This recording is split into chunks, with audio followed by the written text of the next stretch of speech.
Hello everyone, welcome to the channel the CMA academy. और आज से हम शुरू करने वाले हैं अपना OM ऑपरेशन मैनेजमेंट। और जो चैप्टर शुरू करने वाले हैं वो थोड़ा इम्पॉर्टेंट है। इसका नाम है सिमुलेशन। तो सिमुलेशन जो चैप्टर है वो एग्ज़ाम में उसका वेटेज होता है 6 से 8 मार्क्स का।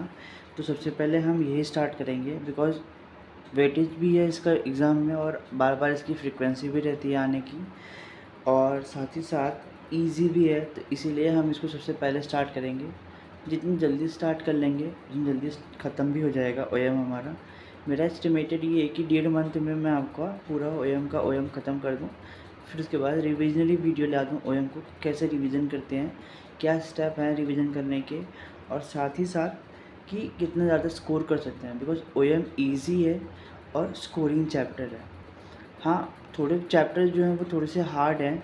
हार्ड इसलिए लगते हैं क्योंकि वो हमें आते नहीं हैं, क्योंकि जब हमें आ जाएंगे तो वो हार्ड लगेंगे नहीं, है ना।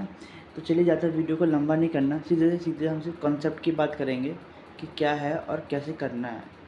ओके, थ्योरी नहीं पढ़ा रहा अभी मैं। थ्योरी के लिए अलग क्लास रिकॉर्ड कर दूँगा जो कि ऑलमोस्ट 5 से 7 मिनट में पूरी थ्योरी ख़त्म हो जाएगी इसकी। और जो थ्योरी के नोट्स होंगे वो टेलीग्राम चैनल पे हैं, उसका लिंक मैं डिस्क्रिप्शन में डाल दूँगा, आप वहाँ जाके भी देख सकते हैं। और क्लासेस भी मैं डाल दूँगा उसका, ठीक है ना। बेसिकली हमें प्रैक्टिकल क्वेश्चन पे ध्यान देना है, थ्योरी पे कोई क्वेश्चन नहीं आता है। ओके, सिमुलेशन चैप्टर कर रहे हैं। सबसे पहले इसमें एग्जांपल ले रहा हूँ मैं, एक एग्जांपल से सिमुलेशन समझेंगे। उसके बाद हम अपनी बुक के जो प्रैक्टिकल क्वेश्चन हैं 2-4 जो हैं वो हम कंप्लीट करेंगे इसमें, ठीक है। लास्ट 5 दिन का डाटा गिवन है। Demand of the product is a given. Last 5 दिन का जो डिमांड है वो गिवन है। क्या क्या गिवन, क्वेश्चन में हमें क्या क्या चीज़ गिवन रहेगा। क्वेश्चन में हमें डे, वीक, मंथ, जिस दिन का वो बोलेगा डिमांड या डिटेल्स जो रहेगा वो गिवन रहेगा यहाँ पे। Demand as well as given रहेगा।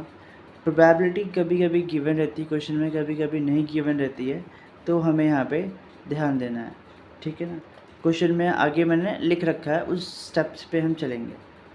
Estimating demand for upcoming 7 days. Question बोल रहा है कि मुझे ये बताओ कि एस्टिमेट डिमांड कितना होगा आने वाले 7 दिन का, on the basis of the following random number. ये कुछ रैंडम नंबर गिवन है, इस रैंडम नंबर के बिहाफ पे आने वाले 7 दिन का डिमांड कितना रहेगा उसका हमें एस्टिमेट बना के देना है। क्वेश्चन यही पूछता, और इतना क्वेश्चन सॉल्व करने का 6 से 8 मार्क्स मिल जाता है। मुझे लगता नहीं है कोई इसमें प्रॉब्लम है। प्रॉब्लम तो है नहीं सर, लेकिन समझ में नहीं आता ना, इसलिए दिक्कत होती करने में। चलो, आज की वीडियो अगर आपने देख लिया और आज की अगर वीडियो देखने के बाद आपको कुछ बेनिफिट पड़ रहा है तो वीडियो को लाइक एंड सब्सक्राइब कर देना चैनल को, ठीक है ना। बेनिफिट पड़े तभी करना, अदरवाइज़ नहीं करना। ओके, चलो देखते हैं सबसे पहले क्या है। तो भैया अगर हमने क्वेश्चन तो देख लिया कि ये क्वेश्चन पढ़ने के बाद, इतना पोर्शन पढ़ने के बाद, कितना पोर्शन, इतना पोर्शन पढ़ने के बाद हमें पता चला कि हमें 6 से 8 मार्क्स मिल जाएगा। हाँ, बिल्कुल मिल जाएगा। और प्रीवियस ईयर क्वेश्चन दिखाऊंगा तो आप भी बोलोगे कि हाँ मिल जाना चाहिए, और मिल ही जाएगा। तो हमने क्वेश्चन पढ़ने के बाद मैंने कुछ स्टेप्स लिखे हैं, अगर वो स्टेप्स आप फॉलो करेंगे तो ईजिली आपको 6 से 8 मार्क्स मिल जाएगा। बेसिकली आपको प्रॉब्लम सिर्फ आएगी सेकेंड पार्ट में। देखो क्या बोल रहा हूँ मैं, before solving the simulation table, before solving the simulation table नहीं लिखा, sorry, before solving the simulation. Simulation क्या है, क्वेश्चन जो आप सॉल्व करोगे। बिलो स्टेप्स, क्या लिखा है, below steps kept in a mind, there are 4 steps. कितने स्टेप्स हैं वो ध्यान दो, यहाँ पे लिखने की बात देखो, कितने स्टेप्स हैं, 4 स्टेप्स है, 4 स्टेप्स हैं, 4 से ज़्यादा नहीं है। Kept in a mind to solve the simulation. हमें सिमुलेशन को सॉल्व करने से पहले हमें ये 4 स्टेप को दिमाग में अपने डाल रखना है। कितने स्टेप्स हैं, 4 स्टेप्स को दिमाग में रखना है। बोलता है टू सॉल्व सिमुलेशन टेबल या क्वेश्चन। सिमुलेशन क्वेश्चन को सॉल्व करने के लिए 2 चीज़ें करनी पड़ेंगी। पहले तो हमें सबसे पहले हमें 2 चीज़ करनी पड़ेंगी कि हमें पार्ट 1, पार्ट 2। पार्ट 1 में हमें बनाना पड़ेगा इनिशियल टेबल, वो भी बनाना सिखाऊंगा मैं। सिमुलेशन टेबल वो भी बनाना मैं सिखाऊंगा, ठीक है। ओके, 2 टेबल बनानी है हमें, इनिशियल टेबल और सिमुलेशन टेबल। ओके, अभी मैंने बताया था आपको 4 स्टेप्स करने हैं सिमुलेशन को सॉल्व करने के लिए, ठीक है। क्या थे वो 4 स्टेप। पहला स्टेप बोलता है कि मेक अ इनिशियल टेबल। अरे रे, मैंने भी ये बताया था कि इनिशियल टेबल बनाना पड़ेगा। तो उसके लिए पहले स्टेप में यही पूछ लिया, यही बता दिया कि इनिशियल टेबल कैसे बनाना है। Make a initial table for first we have to copy the information given in a question. देखा, बन गया यहीं पे ही। तो मतलब वर्ड समझता हूँ, वर्ड का मतलब क्या था कि आपको वर्ड समझ में आ जाए ना तो अपने आप कर लोगे। आपको क्या करना है, इनिशियल टेबल बनाना है जो कि आपके क्वेश्चन में गिवन है। कैसे भाई, डे डिमांड प्रोबेबिलिटी गिवन है ना, इसी से हमको इनिशियल टेबल बनाना है, इसके अलावा कोई और चीज़ बनानी ही नहीं है। ठीक है ना, समझ में आ गया। यही चीज़ हमें सेम, जो ये डाटा गिवन है ना, हमें ये डाटा जो गिवन है, इसी डाटा को हमें क्या करना है, कॉपी करना है, कंट्रोल सी या कंट्रोल वी करना है। समझे, समझ में आया कंट्रोल सी कंट्रोल वी का मतलब क्या है। ओके, उसके बाद क्या करना है, क्वेश्चन गिवन तो हो गया था, probability is necessary, probability question में होना ज़रूरी है। अगर प्रोबेबिलिटी नहीं है तो if probability is not given then we have calculated, तो फिर हम उसे कैलकुलेट करेंगे। आने वाले क्वेश्चन में भी इस वाली लाइन का हम यूज़ करेंगे, लेकिन अभी तक हमारा सेकेंड लाइन तक यूज़ करना है क्योंकि इस क्वेश्चन मैंने प्रोबेबिलिटी गिवन कर रखी है। ठीक है ना, क्वेश्चन समझने के लिए मैंने प्रोबेबिलिटी गिवन कर रखी है। स्टेप नंबर 2 बोलता है, जब स्टेप नंबर 1 कंप्लीट हो जाएगा पूरी तरीके से, फिर स्टेप नंबर 2 को फॉलो करेंगे। बोल रहा है कि make a cumulative probability, cumulative बनाना है। 12th में हम करके आए हैं, वो मीन मीडियन मोड वाले चैप्टर में क्यूमुलेटिव नहीं बनाते थे, क्यूमुलेटिव फ्रीक्वेंसी निकालो, क्यूमुलेटिव प्रोबेबिलिटी निकालो, दैट दिस वही हमें यहाँ पे भी हमें क्या करना है, प्रोबेबिलिटी का क्यूमुलेटिव बनाना। मान लो अगर मेरी प्रोबेबिलिटी देखो यहाँ पे कितना है, यहाँ पे मेरी प्रोबेबिलिटी कितना है 20 है, तो यहाँ पे लिखूँगा मैं 20। यहाँ पे कितना है 10 है, तो मैं लिखूँगा 30। यहाँ कितना है 15 है, तो मैं लिखूँगा कितना लिखूँगा 45। यहाँ पे कितना है, तो लिखूँगा 75। यहाँ पे कितना है, तो ये आ जाएगा हमारा 1। That is called cumulative. क्या किया मैंने, ये क्यूमुलेटिव किया। ओके, स्टेप 2 कंप्लीट हो गया। आपको 2 स्टेप याद रखने हैं। कौन कौन से स्टेप्स हैं ये, एक हमें इनिशियल टेबल बनाना है, दूसरा हमें क्या बनाना है, cumulative of this. Okay, now step number 3 बोल रहा है कि make a range from cumulative. Cumulative जो आपने बनाया ना, क्यूमुलेटिव प्रोबेबिलिटी, उससे आपको एक रेंज बनाना है। क्या बनाना है, एक रेंज बनाना है। लेट मी हेल्प यू, कैसे बनाएंगे वो भी देखेंगे, बट आप समझे एक रेंज बनाना होता है। Range will be start from 0। जो रेंज होगा ना आपका, जो भी आप रेंज नंबर बनाओगे वो 0 से स्टार्ट होना चाहिए। And while making a range cumulative probability numbers will be considered a full number. इसमें जो क्यूमुलेटिव प्रोबेबिलिटी नंबर लेंगे ना, मान लो 20 लिखा था तो उसका हम पूरा नंबर 20 लिखेंगे। 0.20 लिखा था ना, तो 0.20 नहीं लिखेंगे, वहाँ पे पूरा 20 यूज़ करेंगे। ठीक है, वो बोल रहा है यहाँ पे। It will be exclusive series format, और ये एक्सक्लूसिवली सीरीज़ फॉर्मेट में होना चाहिए, इंक्लूसिव नहीं होना चाहिए, एक्सक्लूसिव होना चाहिए। ठीक है, मैं भी बताऊँगा कैसे होता है। जब स्टेप नंबर 3 तुम्हारा बन जाएगा, रेंज बन जाएगा, तो हमारा इनिशियल टेबल ख़त्म हो जाएगा। अब हम बनाएंगे सिमुलेशन टेबल, जो हमारा पार्ट 2 है। सिमुलेशन टेबल कैसे बनाते हैं, now will make a simulation table. ठीक है, first column will be day, week, month, year as per requirement of the question, and second column will be random number. क्या रहेगा, सेकेंड कॉलम हमेशा क्या रहेगा, हमारा रैंडम नंबर रहेगा। Okay, as given in the question, जो कि question में गिवन है। अभी मैंने आपको क्वेश्चन में दिखाया था, लेट मी हेल्प यू, दोबारा दिखा देता हूँ मैं आपको। ये देखो, क्वेश्चन में ये रैंडम नंबर लिखा है, तो रैंडम नंबर ये रहे, तो ये क्वेश्चन में गिवन रहेंगे, इसके लिए कोई हमें चिंता नहीं है।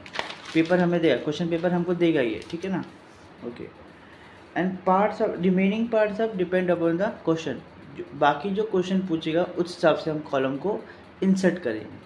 अंडरस्टूड, यस यस यस, समझ गए, सबको समझ में आ गया ना। ठीक है, अभी तक हमने पढ़ा है क्वेश्चन कौन से हैं, इसके मेथड क्या हैं और इसके स्टेप्स। मैंने आपको ये 4 स्टेप पढ़ाया है विद इन 9 मिनट 30 सेकेंड में। ठीक है ना, अब हम करेंगे इस क्वेश्चन को सॉल्व। ओके, तो सबसे पहले मैंने क्या किया है, इनिशियल टेबल बना दिया। इनिशियल टेबल बनाना कैसे है, देखो क्या करता हूँ मैं। इनिशियल टेबल बनाने के लिए मैंने क्या किया है, वो फॉर्मेट बना लेना आप। ठीक है ना, फॉर्मेटिंग में कुछ नहीं है। देखो, इतना पोर्शन जो है ना, इतना पोर्शन जो है वो क्वेश्चन में है। क्वेश्चन की फ़ोटो अभी स्क्रीन पे आ रही होगी। इतना फ़ोटो जो है ना वो क्वेश्चन में है। ठीक है ना, मैंने क्या किया है, अब देखो मैंने निकाला है, लिखा है क्यूमुलेटिव प्रोबेबिलिटी, क्या किया है, 20 है 0.20 है तो 0.20, 10 है तो 20 में 10 ऐड कर दिया तो 30 हो गया, 15 है तो 10-15 ऐड कर दिया तो 45 हो गया, 30 है तो 75 हो गया, और फिर यहाँ पे मैंने 25 ऐड करते यहाँ पे 1 आ गया। समझा ना, यहाँ तक कोई दिक्कत तो होगी नहीं होगी। नहीं समझे तो दोबारा समझा देता हूँ। यहाँ पे 20 है तो मैंने एज इट इज़ 20 लिख दिया क्यूमुलेटिव प्रोबेबिलिटी में। 20 में मैंने 10 जोड़ दिया तो हो गया 30, 30 में मैंने 15 जोड़ दिया तो हो गया हमारा 45, 45 में 30 जोड़ दिया तो हो गया 75, 75 में 25 जोड़ दिया तो हो गया 1। That is called cumulative probability. अब थर्ड स्टेप में देखो मैंने ये भी बोला था कि जब आपका प्रोबेबिलिटी बन जाएगा ना और क्यूमुलेटिव प्रोबेबिलिटी बन जाएगा तब आपको रेंज बनाना है। क्या बनाना है, रेंज। क्यूमुलेटिव से रेंज बनाना है। अब सब वो कैसे बनाएंगे, तो क्यूमुलेटिव से जब आप रेंज बनाते हो ना तो देखो मैंने बोला था 0 से शुरू होगा। देखो क्या बोला था मैंने कि 0 से शुरू होगा, और while the making a range cumulative probability number will be consider full number. जो क्यूमुलेटिव प्रोबेबिलिटी रहेगा ना उसका हम पूरा नंबर ले।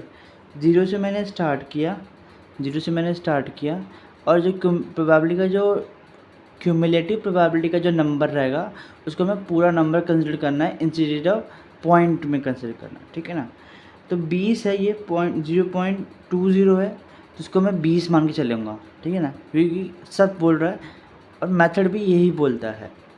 तो 20 है तो 20 में से हम 1 माइनस करेंगे तो 19 लिखेंगे, बिकॉज ये एक्सक्लूसिव सीरीज़ है, ठीक है ना, 19 लिखेंगे। लेकिन जब 20 होगा कहाँ से शुरू होगा, वो नेक्स्ट यहाँ से शुरू होगा। जैसे यहाँ 30 देखो यहाँ पे शुरू हो रहा है 40 75, क्या हो रहा है, ये हर एक के ना नेक्स्ट स्टेप में शुरू हो रहा है, ये नेक्स्ट स्टेप में शुरू हो रहा है। तो 19 तक होगा, फिर 20 से 29, 30 से 44, क्योंकि 45 है यहाँ तक 44 आएगा, 45 उसके जस्ट नीचे शुरू होगा, 45 से फिर 74, क्योंकि यहाँ पे 75 आ रहा है, 75 से फिर यहाँ शुरू होगा, फिर 99, बिकॉज यहाँ पे और कोई संख्या है नहीं, तो 99 तक ही लेंगे हम इसको। कोई दिक्कत नहीं होगी, ईजी है, कुछ टफ नहीं है, ईजी है। जब हमारा ये पूरा टेबल बन जाएगा उसके बाद हम अपने स्टेप नंबर 4 पे आएंगे, जो हमारा फाइनल स्टेप है, जिसको हम बोलते हैं अपना सिमुलेशन टेबल। अच्छा, ये सिमुलेशन टेबल क्या करता है, क्वेश्चन की रिक्वायरमेंट थी कि 7 दिन का डिमांड क्या होगा as a following number of random. तो मैं डिमांड क्या होगा 7 दिन का, तो दिन बोलो ना मतलब डेज़ का, तो डेज़ का पहले सबसे पहले लिखेंगे वर्ड डे, जो भी क्वेश्चन बोलेगा डे, वीक, मंथ, ईयर, तो डे आ गया 1 2 3 4 5 6 7, 7 दिन का पूछ लिया। रैंडम नंबर उसने देखा था 7 दिन का, और उसने बोला डिमांड कितना होगा। तो मुझे ये बताओ हमें क्या करना है, जो ये रैंडम नंबर लिखा है जो क्वेश्चन में गिवन है रैंडम नंबर, ये रैंडम नंबर मुझे इस रेंज में चेक करना है, इस रेंज में वो कहाँ फिट बैठ रहा है। उसके बाद मुझे वो डिमांड लिखनी है और वो डिमांड मुझे यहाँ पे उतारनी है। 2 स्टेप है, जो रैंडम नंबर है ये रैंडम नंबर मुझे यहाँ पे चेक करना है ये कहाँ पे फिट आ रहा है, इस रेंज में जहाँ पे फिट आएगा उसके सामने का डिमांड का नंबर क्या है, वो डिमांड मुझे यहाँ पे लिखना है। करके दिखाऊँ, 34 है, 34 19 में आएगा, 29 में, 30 से 44 के बीच में आएगा, है ना, यहीं पे आएगा। हाँ जी, इसके सामने का डिमांड कितना है, 15 है, तो यहाँ पे लिख दो 15, ठीक है। उसके बाद क्या है, 49 है, 49 के कहाँ पे फिट करेगा, यहाँ पे फिट करेगा, यहाँ लिख दो 30। सेम ऐसे ही सारा बना के लिखो, 20 18 18 30 और 18 बना के लिखो फटाफट बताओ सही आ रहा है, मुझे बता दो सही आ रहा है, मैं टोटल करूँगा। सही आ रहा है कि नहीं मुझे बता दो, मैं फिर टोटल करूँगा।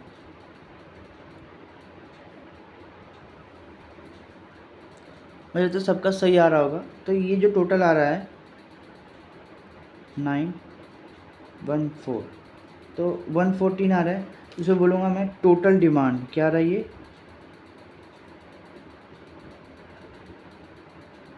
टोटल डिमांड आ रहा है। क्या रहा है हमारा, टोटल डिमांड आ रहा है। अब ये बोल रहा है कि मुझे एस्टिमेटिंग बताना है ना, एस्टिमेटिंग मतलब एवरेज बताना है। तो एवरेज डिमांड कैसे निकालोगे, अरे तो बताया सर, एवरेज लिखो डिमांड, तो 149 डिवाइडेड बाई 7, तो एक दिन का कितना होगा मुझे बता दो, फटाफट बताओ फटाफट। तो 21.285 ये मेरा एवरेज डिमांड आएगा इस क्वेश्चन का। ठीक है, समझे कि नहीं समझे? समझे कि नहीं? देखो 15 मिनट में मैंने एक आपको सिमुलेशन चैप्टर का पूरा कॉन्सेप्ट क्लियर कर दिया है। मुझे नहीं लगता कि आगे चल के आपको सिमुलेशन टेबल में कोई दिक्कत आने वाली है। मुझे नहीं लगता आपको सिमुलेशन टेबल में कोई दिक्कत आने वाली है। ठीक है, समझ में आए? तो आज के लिए इतना ही बहुत है। नेक्स्ट क्लास में हम नेक्स्ट क्वेश्चन के साथ हम डिस्कस करेंगे, जब प्रैक्टिकल क्वेश्चन हमारे रहेंगे उनमें डिस्कस करेंगे। ठीक है, ओके, थैंक यू।